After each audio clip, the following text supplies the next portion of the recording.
कर्मचारी को मुख्यमंत्री रथयात्रा भेटी कार्यु अंतरराशि वृद्धि घोषणा कले मुख्यमंत्री। सामयिक कर्मचारी कार्यु अंतर हेले पाइबे 2,50,000 टंका। तेबे कौन रही संपूर्ण अपडेट आसतु जानिबा। ता पूर्व वीडियोटी को लाइक और शेयर करी चैनल को सब्सक्राइब करने अनुरोध। रथयात्रा रे मुख्यमंत्री मोहन चरण माझी एक खुशी खबर देइछंती।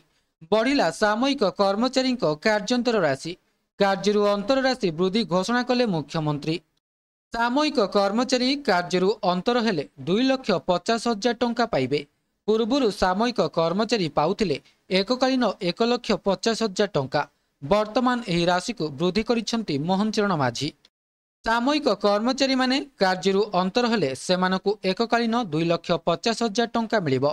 सेहीपरि नियमित पदवी को जाई जदि 5 वर्ष पूर्व अंतर हेले सेमानकु मध्य 2.5 लाख टंका मिलिबो। अन्यपटे नियमित पदवी रे 5 वर्षरु अधिक समय कार्य करिथिले सेमानकु अन्यून्य ग्राच्युटी 2.5 लाख टंका मिलिबो। ग्राच्युटी परिमाण प्रति 2 वर्ष रे 10% लेखाई वृद्धि पाइबो। मुख्यमंत्री मोहन चरण माझी बड़ घोषणा। सामयिक कर्मचारी माने कार्यु निवृत्ति समय एककालीन 2,50,000 टंका पाइबे। पूर्व सामयिक कर्मचारी माने 1,50,000 टंका पाउथिले। एही परिमाण प्रति 2 वर्ष रे 10% वृद्धि पाइबो बोली सरकार घोषणा करिसेंती। पूर्व सामयिक कर्मचारी मानकु कार्यु अंतर कराजिबा बेले सेमानकु एककालीन 1,50,000 टंका मिलुथिला। एही परिमाण को मुख्यमंत्री श्री मोहन चरण माझी 2,50,000 टंका को वृद्धि करिसेंती। ए संक्रांतीय प्रस्ताव को मुख्यमंत्री अनुमोदन देइछंती। मुख्यमंत्री निष्पत्ति अनुଯାयी सामयिक कर्मचारी माने कार्यु अंतर हेले सेमानकु एककालीन 2,50,000 टंका मिलिबो।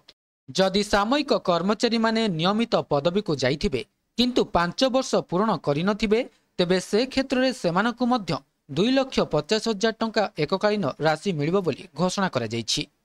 नियमित पदवी रे 5 वर्षरु अधिक समय काम करिथिले कार्य निवृत्ति समय रे सेमाने सर्वनिम्न ग्राच्युटी 2,50,000 टंका मध्य पाइबे।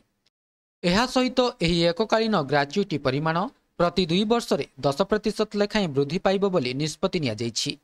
एही वृद्धि पई अर्थ विभागर अनुमोदन आवश्यकता पड़िबो नाही।